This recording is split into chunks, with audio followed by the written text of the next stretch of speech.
Sino nga ito, Mara? Ikwento mo. Si Brandy Ayala. Dahu, si Brandy Ayala. Si Brandy Ayala ay ikinento kung paano siya nagkaganon. Parang, kasi initially, nakatira siya sa condo ni Ray de la Cruz sa Carriedo. And then, a friend, dinala siya naman siya sa San Juan. Doon na siya napariwara. So, pagbalik niya ng Tondo, iba na. Parang weng-weng na yung utak niya.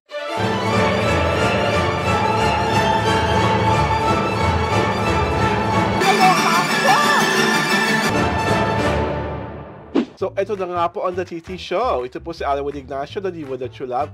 Kasama ko aking kumaring ultra maldita. Hi, this is Alex Brosas. Ito po ang Talaya na Talaking Showbiz Edition. At bago tayo magsimula, we would like to thank everyone, lalong-lalo na po ang aming 1,550 organic subscribers. Palakpakan naman po tayo dyan. Keep on coming, keep on watching, and keep on enjoying the TT Show. At sa ating Easy Chikahan, ewan ko ba, ito si kumaring ultra maldita. Bakit? Kaya talaga, the ultimate in flashback at throwback chika. Dahil I'm sure hindi naman flashback ang mga chika. millennial at ang mga Gen Z, hindi kakilala itong babaeng pag-uusapan namin. Kahit ako nga, hindi ko siya matandaan. Although alam ko isa siya sa mga street beauties nung kami ay mga nene pa. 80s. Diba? 1980s. Sino nga ito, Mara? Ikwento mo. Si Brandy Ayala. Dahu, si Brandy Ayala. Si Brandy Ayala ay alaga ng namayapang talent manager na si Ray de la Cruz nung Sumikat araw. ba naman yan? Oo, sumikat naman yan. Talaga? Ano mga pelikula niya sumikat? Kasi hindi ako, bata pa ako nun, hindi na ako nakakapanood, ano? Bawal pa tayo manood niya nung araw. Siyempre, yan, yung mga bold films, di ba? We're not allowed to watch bold films. So innocent din. Kasi itong si Brandy, for a time, pagala-gala lang talaga siya, tapos nawawala. Pagala-gala meaning naging taong grasa o nawala ng pamilya? Parang nawala ng mental nawala ng ulirat. Di ba ulirat lang? Luka ka talaga. Nawala ng wisyo ang pag-iisip. Yung parang ganon. So, pagala-gala na lang siya, tapos minsan napupunta sa ibang lugar, tapos bumabalik sa Tondo. She's from Tondo. Originally a Tondo girl. Tondo girl siya. Wala siyang mga pamilya? Yung tatay at nanay niya patay na. Wala siyang naging asawa at mga anak? Wala. Meron siyang kapatid na lalaki. Okay. Ngayon, parang may isang organization, I don't know, You Drive? Okay. Na lumabas sa isang YouTube channel na parang it's a documentary on Brandy Ayala. Okay. May ng tulong na para siya ay mapagamot. Kasi di ba may mental health issues siya, di ba? Parang faltering na yung kanyang mind, di ba? Ngayon, para maaring may Alzheimer's. Hindi namang Alzheimer's, hindi namang ganon. Yung parang lang, kasi nagbisyo siya. Nung araw. Nung araw. So, which is, pasensya na po, I think one of the things na hindi naging maganda nung 80s, yung talagang mga babae o lalaki gumawa ng bold movies na pariwara ang mga buhay, parang diba? nagbibisyo, ganun-ganon. Parang talamak. Nung era na yon, di ba?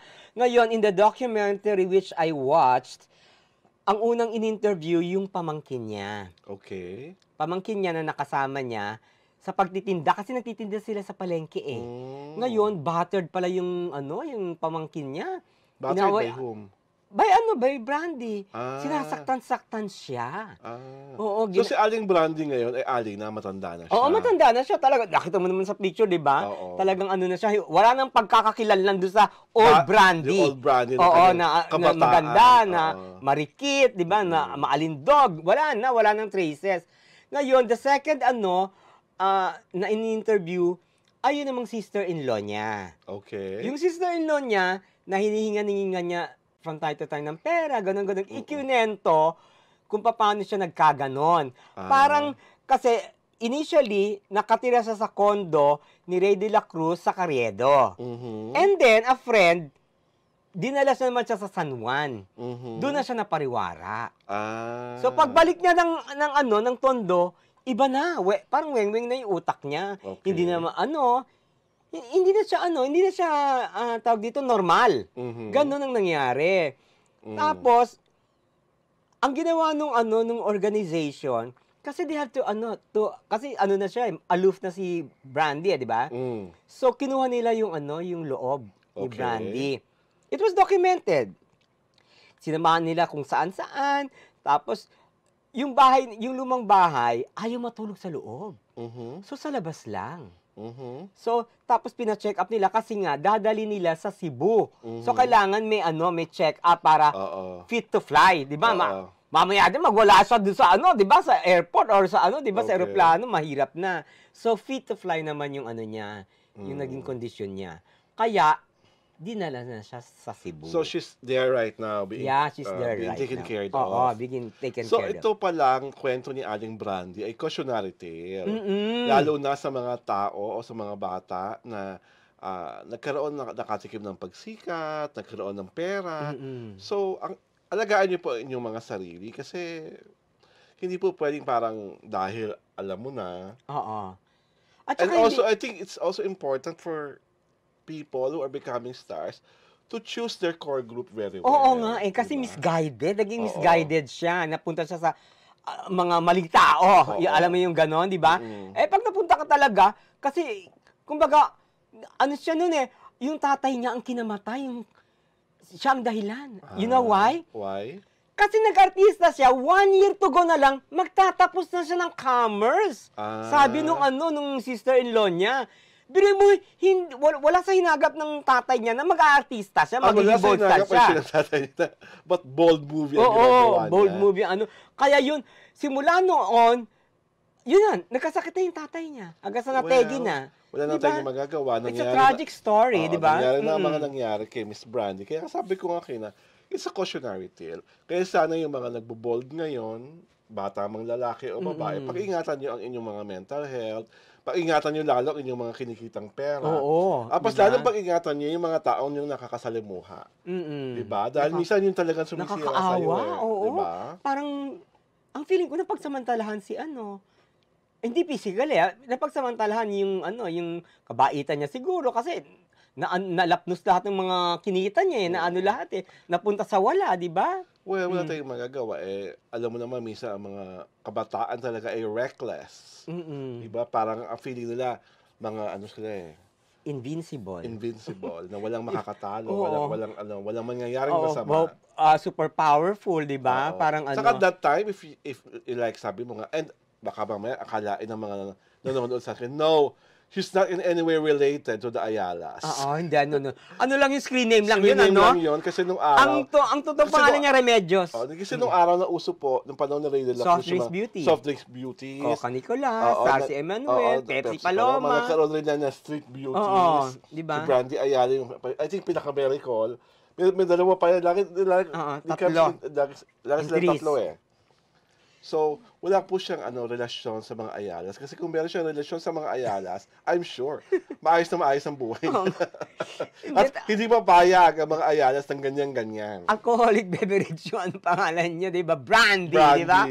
Di ba parang At saka talagang, makikita mo talagang maganda siya nung bata siya. Talagang siya, matulungin naman, pero napariwara nga, di ba? Oo. At dahil matulungin tayo, eto na. Babatiin mo nga namin aming favorite na nagtakatampo na. Huwag kang umaki ng ganyan, girlan. Hindi masyadong bagay sa'yo. Ay! My God, may taray Fakto! Hi, Taray Queen! Ang sabi mo, my weekend habit. Text Alex and Alwin. Ayan, Marsa, huwag na magtampo. Go, sis! Basa! Ito naman si Maria ZE8WG. Diyos ko, sino ba to? Mas bet ko to kaysa Ogs. Ano ba yun? Diba? Ano po yung bet? Gusto nyo kaming kagatin? Bet? Nakakaloka! Gusto nyo kaming kagatin? At sino po si Ogs? Si Ogs Cruz? Yung film critic? Si Ogs si Alcacid? Nakakaloka. Yung singer-songwriter? O yung favorite namin si, alam nyo na, diba? Basa. He who shall not be named. Charot! Si Lita Salvador 7651, new subscriber here. Wow! Diba? Meron! Diba? talagang Lita, you made the right decision dahil dyan, ikaw na ang pinakamagandang Lita in the whole universe. At Salvador, Yes, eto na. At kay Rod sa 2553. Type ko ang smart and brilliant attack niyo sa showbiz issues. Wow, di ba bongga? At least there is one learned fan, di ba nga? Who knows? At I'm sure we have more learned fans dahil nga sa aming 1,550 subscribers, piling-pili kayo. Creme de la creme kayo ng mga taong naghahanap ng intellectual discourses about showbiz issues. Dahil dyan, ito po si Alwin Ignacio, the diva that you love. Kasama ko aking kumaring ultra maldita. Hi, this is Alex Brosans. This is The TT Show. Para yan at Talakayan Showbiz Edition.